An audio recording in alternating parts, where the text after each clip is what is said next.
Welcome to Conversations. Tonight I'm with two close friends of mine, Rowland and Will Chapman. Some of you know these gentlemen if you're a part of the Waterbury campus. These are two folks you'll see regularly at our campus in Waterbury.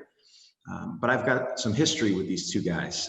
With Will, he and I go back, into the mid 2000 or early 2000s, but more recently we've shared some real close contact, as Will is one of a police officer from Newtown, and we'll talk a little bit more about that in a moment. And John is a guy that many of you may know as the former governor of Connecticut, but I've known him since those days and know him better now as Prison Fellowship director, one of the directors for Prison Fellowship, and also a close friend. I've had the opportunity to walk with these guys through some really good times and some really, really hard times. And today we look in this Conversations episode at the topics of saying yes to forgiveness and saying yes to peacemaking.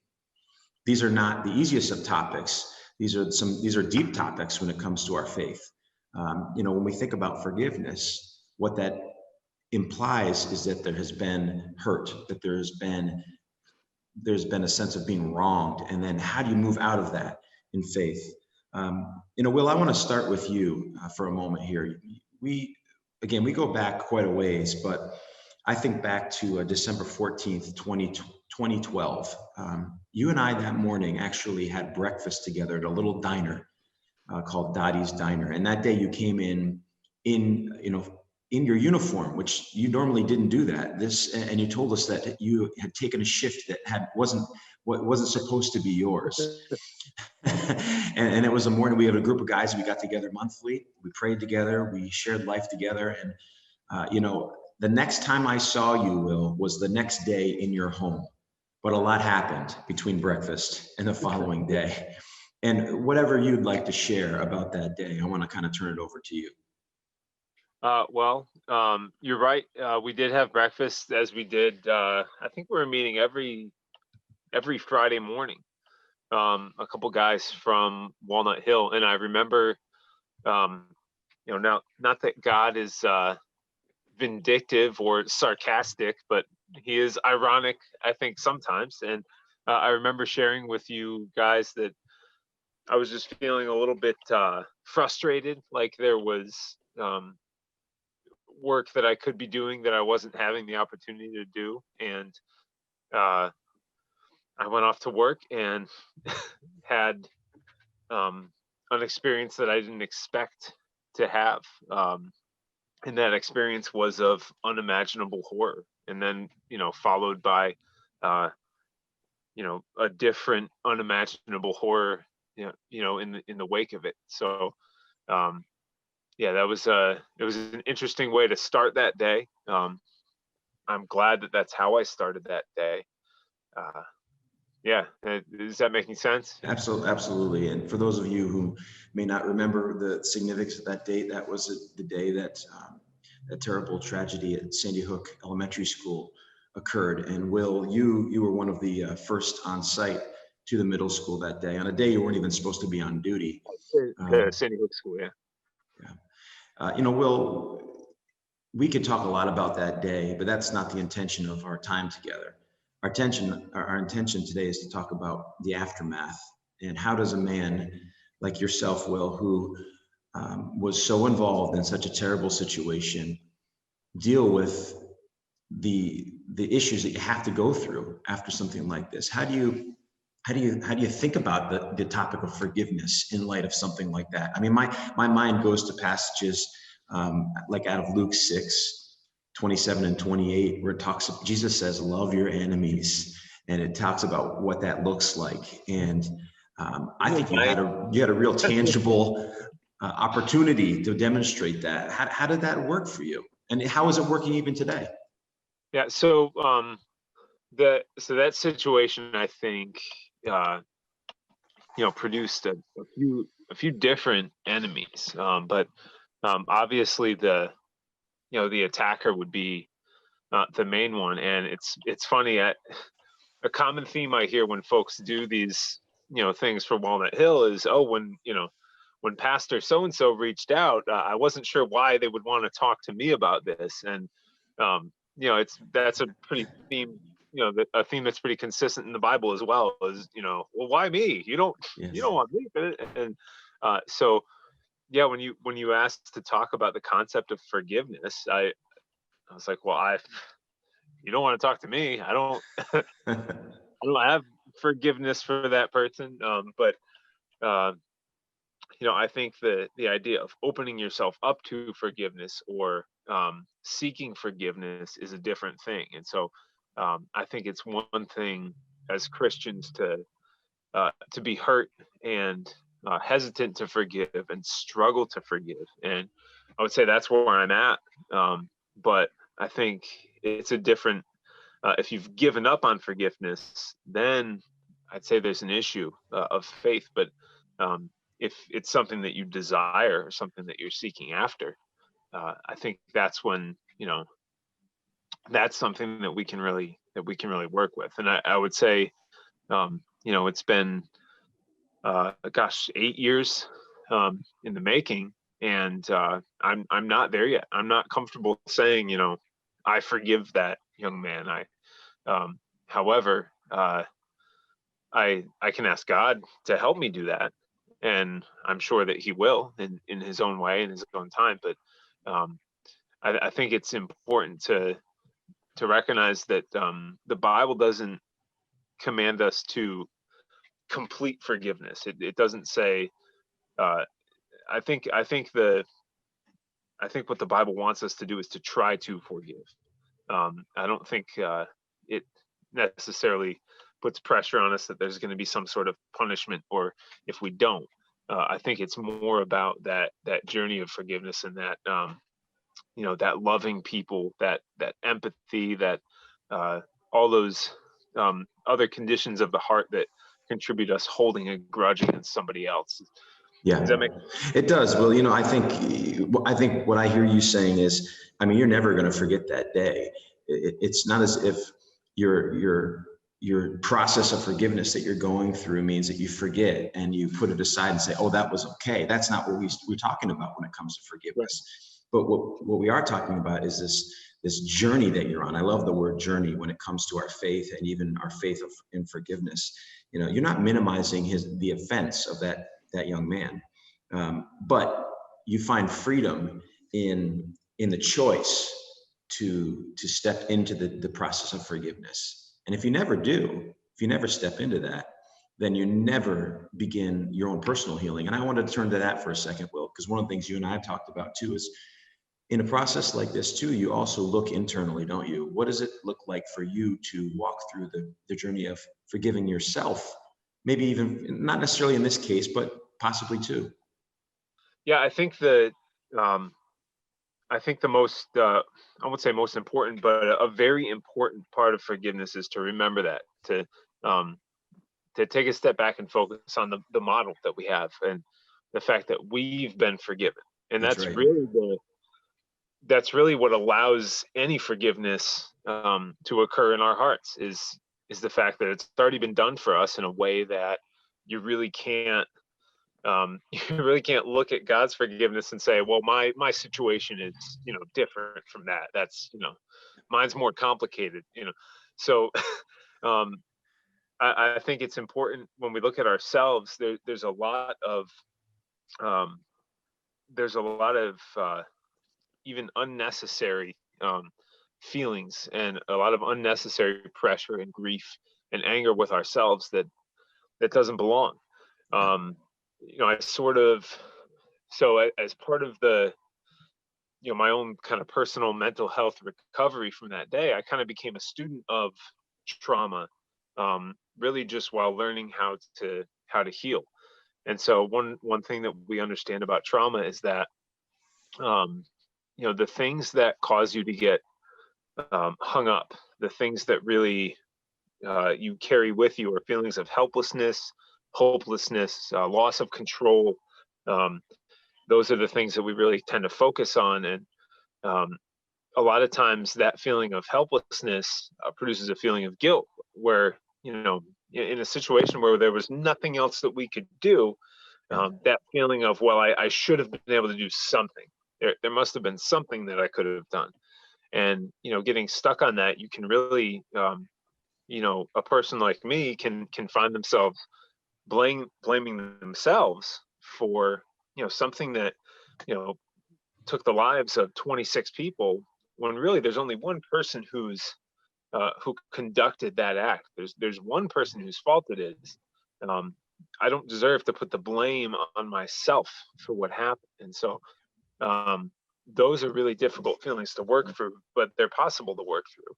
Yeah. And I think that was the forgiveness journey for me, was that. And that's where I really saw your support. And I think I remember Walnut Hill loaning out space to a therapist to to me in those first.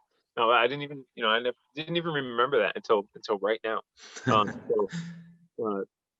Those are times, I think, when we can really lean on the church, not big C church, but even Yes. little C church. Yeah. In that journey to forgive ourselves, because we're all beating ourselves up about something. Yes. At everyone is. Well, one of the things I've enjoyed most since that day, and it wouldn't have ever happened apart from this, most likely, but just about every December 14th, since that time, you and I have gotten together, and it's been part of the healing process. It's been part of the relational building, and I'm really thankful for that. John, I want to turn to you for a second here. When I was thinking about what you and I were going to talk a little bit about here, the verse that came to mind was 2 Corinthians 4:9. It says, "We are hunted down, but never abandoned by God."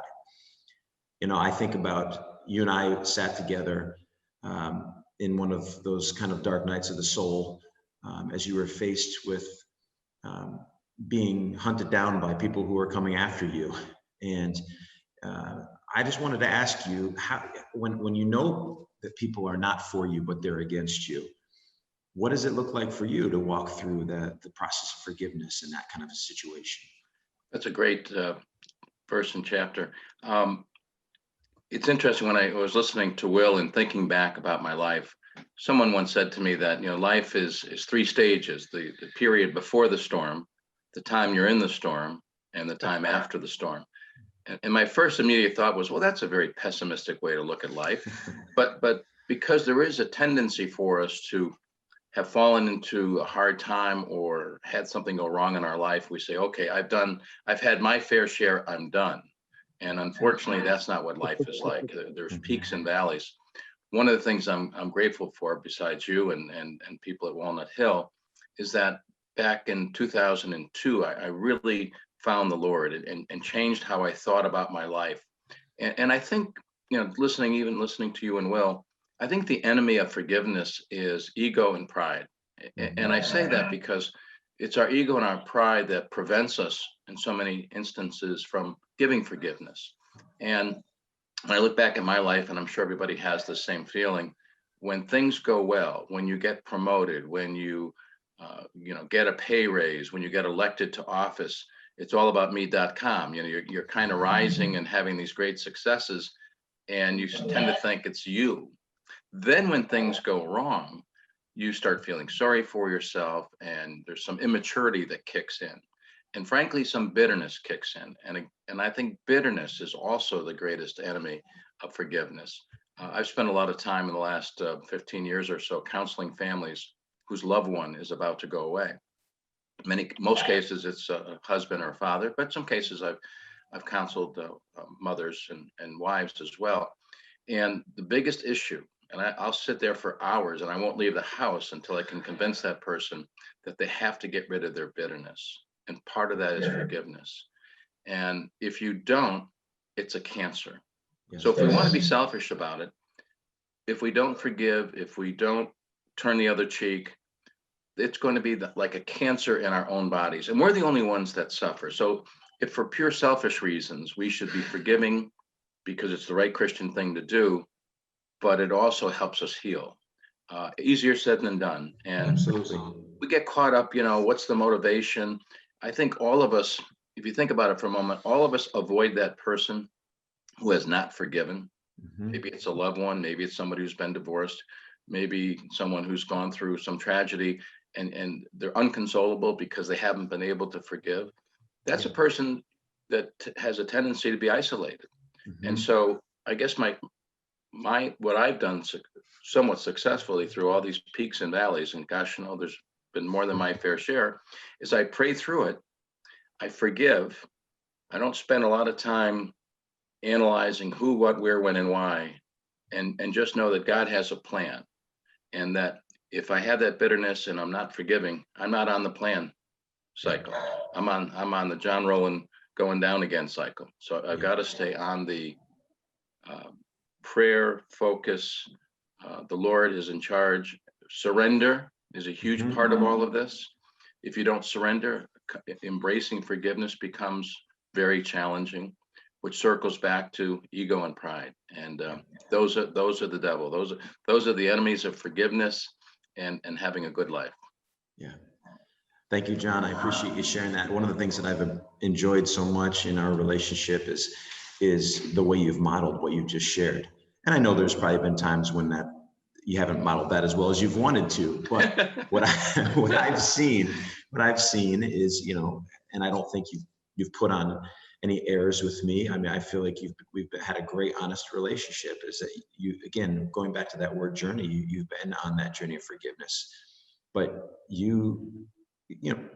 I would say you've gone through times when you've been deeply wronged by others, and yet you still have this joy of the Lord in you that I so appreciate. I was just going to say that it's hard. I think it's more like Christian maturity. I think 20 years ago, 15 years ago, I just didn't know how to grapple with it. But I've been so blessed, and God always puts the right people in your path. And I've been so blessed to have the right people in my path through this process. And the hard part is knowing, hey, it's not, the journey's not over. Yes. You might be before that storm again, and feeling sorry for yourself and all those selfish feelings, really can drag you back into that rut. And the truth is, you don't want to be dismissive. You don't want to be superficial. But praying through so many of these issues and relying on other people and fellowship, I think Will is saying that to us as well. Fellowship with other believers is very important in this process because it gives you that anchor and it gives you that grounding effort as you move along and get through that storm. But forgiveness is a key part of it. I don't know if you guys have been reading my brother's book On the Other Side of Yes, but we didn't. We planned with a few questions ahead of time, but it's amazing how many of the points that Brian shared that we're hitting. He talks about how unforgiveness hurts your personal identity. It hurts your physical body. It hurts your fellowship, which you've just mentioned. And it even hurts your usefulness for the sake of the kingdom. And laying that down and getting on that journey of forgiveness can redeem all of those things. And that's what we wanted to bring across today. We haven't said much about peacemaking yet, but I want to just say a couple of words. First of all, what is peace? Peace is not just going around making everybody feel good. Scriptural peace, the word shalom, is about an inner peace. It's about a peace with others and a peace with God. And it's not just the absence of problems. Sometimes we think, oh, peacefulness is when I have no issues. No, but it's also wishing the fullness of goodness on others and in your own life. And the key is that the source is Jesus. The only way we have peace in our world, that you could find lots of treaties on peace that actually don't have the name Jesus in them. And I don't have a lot of hope for those treaties. I think good things can happen from them. But ultimately, the source of peace, it's the Prince of Peace, our Lord Jesus. And I just wanted to ask both of you, either one of you, to go first, however you'd like to.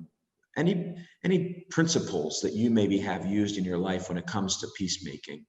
Maybe I'll start with you, John. It's easier with Zoom to do it that way. Yeah. So, first thing is that there is a purpose and a reason behind everything that happens in our lives. And if we allow it to take us down, then we cannot be that person, that transitional person that can be peaceful with others and to be someone who can be supportive of others. So the first step is to be at peace with the Lord. And that means not blaming and how did you let this happen to me again? And, all of that nonsense that goes on, which, undeniably, we all go through those things. But you praying through it, I think you have to get to the point where to be at peace with yourself, you first have to be at peace with the Lord, at peace with yourself, and then you can be at peace with others. It's, we all know the person that's, very happy and jumping around, and meanwhile, their whole world is falling apart. So the reality is that as we deal with these problems coming our way, and one of the things that I pray for, I don't pray that nothing bad happens to me, because I don't think that's realistic. I pray that with God's support and fellowship, I can get through whatever comes my way. So, bring it on, but give me the beautiful Christian tools and relationships and peacemaking to get through whatever adversity I'm facing. And I know, again, it's very simplistic to think, nothing bad's ever going to happen. I'm Mr. Happy, but boom, boom. Yeah, but I also don't want to be Mr. Doom and Gloom. That's But right. the point is that there is always a purpose and a reason behind everything that happens in our lives, good and bad, and use that. Look behind the screen and determine what you should be doing better. Maybe it's surrendering. Maybe it's treating others with more respect. Whatever that lesson is, embrace it. And peacemaking is always going to be part of that. And I think what you're saying there too, John, all throughout what you've shared is this is a choice. This is a choice we're talking about. Peacemaking isn't something that comes naturally to any of us. No. You have to choose to want to create that kind of, Christ-like peace.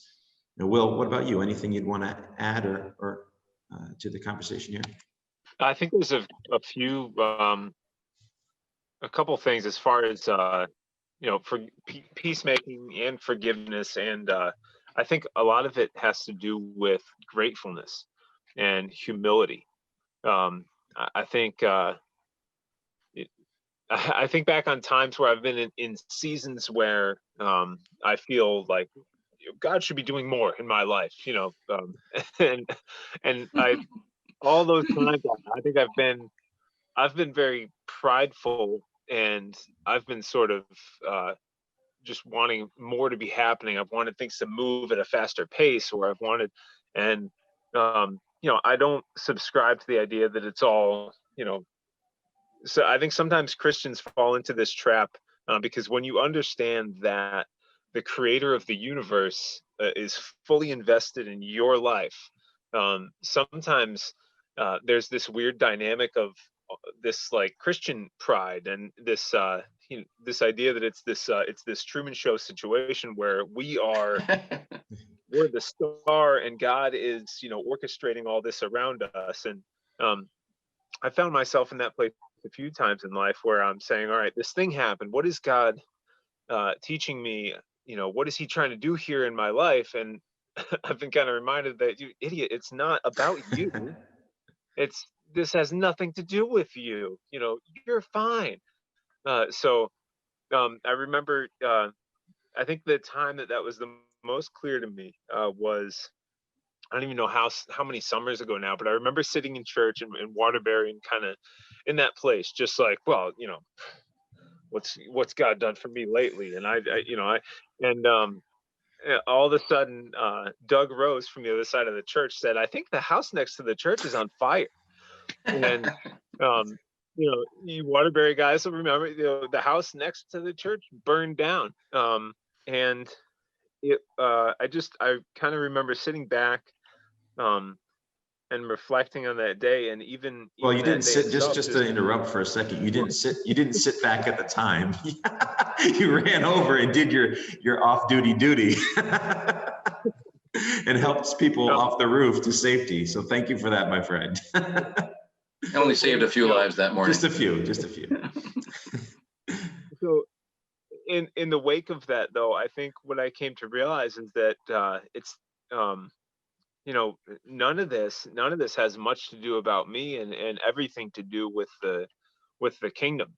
And I think it's something that I knew I would recognize and really work out of that mindset in spurts here and there. But I think since then, really, I've tried to make it a much more consistent place that I come from in my interactions with others. And I think it helps with forgiveness when we don't have expectations of others to serve us. We understand our call to serve others. And it's not the Truman Show. These people don't exist to to benefit my faith and to, these people exist so that I can serve them. And I think looking for situations where, how can I bring life and love and faith to this person and this person and this person, and not, all right, if I do that, God will, he will bless me in turn. It's a very, I think sometimes out of our best effort to walk in faith and walk with God, we keep falling back into this trap of this give and take Christianity with God, where it's really, again, the model is all give and zero take. And so I think that has a lot to do with forgiveness as well, because sometimes we're in a situation where the biggest hurt is the fact that we recognize people's value when it comes to like loss of life, especially of children. It's not necessarily, the worst part of it isn't necessarily the horrible thing that's happened. It's, you look at what can be done in years of life, and you look at all these examples of, all right, that person will never do who knows what. They, some of the people that have changed the world and done amazing things have done so in their 30s, 40s, 50s, and beyond. And so to stop that at 6 years is, I think that's the biggest hurdle to get over for people. And so what I've learned from that, and what I think others who have been in similar experiences, John talks about forgiveness in the midst of success. How do we, when we're successful, there's a lot of ego. I think in the midst of success, we can look back and we can see all the ways that people have blessed us when we totally didn't deserve it. And instead of looking at the people that held us back, or the things that, the people who wronged us, we can look back and say, well, that just set me up to be in a better situation, because then that person walked into my life. And so I'm getting lost in my own train of thought here. But I feel like I was saying that, I think the loss of life, the loss of potential, yes, that reminds us of what really matters. And I think for me, anytime there's loss of life like that, it changes my perspective from, to think, it helps me see people as, well, who knows what that person could have done. And it helps me value the relationships I do have. And that's kind of shaped my, I work in schools with kids now, with, high school and middle school kids primarily. And, when I talk to other people who work in schools, I try to remind them, these are, what's really important to tell these kids. What do we want them to know? Because these are the people that are going to take the world to the next level. These are the people that we're just about done. We certainly, we have an impact at all ages, but how dare we waste the opportunity to grow these, love to invest. Yes. Yeah. Pastor Craig, if I could ask you, we all have roles to play, and there's various perceptions of who we are. So people will see you in that role as pastor. Yeah. And on a daily level, how do you operate in the pillars of forgiveness and moving ahead and just being that go-to person, but at the same time dealing with people that have hurt you, or you've hurt them? Well, you're flipping the script on me here, John. That's okay though. I'll handle it. I'll do my best. I think the first thing that I think about when it comes to peacemaking and when you're stepping into difficult situations is you have to know yourself. Are you the kind of person who tends to want to avoid conflict, or the person who tends to want to step right into the fight, right into the fray? Both of those extremes are not helpful. Running away in conflict is not good. And peace doesn't say that there's no conflict. Seeking peace doesn't mean that. But what it does say is that we see conflict as an opportunity for the Lord to do reconciliatory work. So I need to know about myself. How do I tend to function in these situations? And then I actually go back to some training that I got from Peacemakers International Ministry. And there's these 4 Gs that I go back to, and I would like to say I always have them memorized, but they're always in the back of my mind. The first is and we've said it a lot, glorify God. We have to glorify God first and foremost. But then secondly, and it goes to the knowing yourself, I have to get the log out of my own eye when I come into a conflict situation. If I'm the mediator, it's a little bit different, but a lot of times it's someone might have conflict with me or something that I've done or something that I represent to them. And so I have to say to myself, Lord, what part have I played in this? How can I see myself correctly as I step into the situation? And first and foremost, right, I have to see myself as I'm a child of God. And so I've already received forgiveness from him. And therefore I can't go in as, an angry, judgmental pastor. I need to go in with empathy because I've experienced something powerful already. And I've got to, that image of log in your eye is so dramatic, isn't it? It's, before I pull the speck out of your eye, this massive log has to come out of my eye. But then that speck does sometimes need to be identified. It doesn't mean that we don't identify it, but we do that gently. That's the third G. We gently restore somebody, assuming that there's something there that needs to be restored. And then finally, we go and to be reconciled. And again, reconciliation doesn't always happen in the way we'd want it to. So sometimes we have this picture, we want to have this picture, and hopefully sometimes it does happen where everything is back to better even than where it was. And that's not always the case. It doesn't always work that way. Sometimes we have to walk away agreeing to disagree, or realizing that we might not be best friends, but we still have love for each other. We might not be great compatible partners hanging out together all the time. That's okay. We don't have to be best friends with everybody, but we do have to show Christian love. And I think that's on the other side of our yes, of forgiveness and peacemaking. There's what we've talked about so much today. It's this journey that the Lord takes us on. It's one that brings peace to ourselves. It's one that brings peace between us and others, and it's one that brings us peace with our God. And maybe not in that order, but the Lord wants to do that in our lives, and that's what we're looking for. So that reminds me of a great conversation that we had in I think it was in June, where and when you talk about making peace and what that process looks like for you as a leader, I think those are good principles that any of us can apply. And I remember we sat and talked about listening and what it means to really listen to someone who's hurting, even in the midst of us feeling like there's we're taking some of the blame for that hurt. And I think that what I've learned in the last several months, as a police officer in this country, is that it's impossible to have peace without listening. If that listening doesn't happen, we have zero shot at repairing that relationship, because we're not investing in what brought the other person to that place. And we can't expect forgiveness from somebody that we're not willing to listen to how we may have hurt them. So again, another I agree, Will. Absolutely.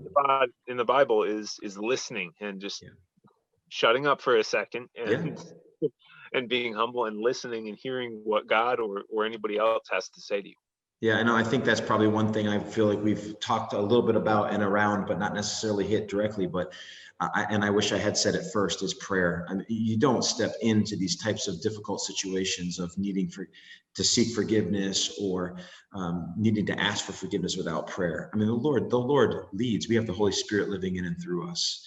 And maybe that's a good place to end. If that knowledge is such a key component to our forgiveness, and it's the reward of asking for forgiveness from our Lord Jesus. He comes and brings the very Spirit who is in him and allows that Spirit to indwell in us. And with the Spirit, we have hope, and we have hope for not just for an eternal future, but a hope that we can get along with each other and with our God.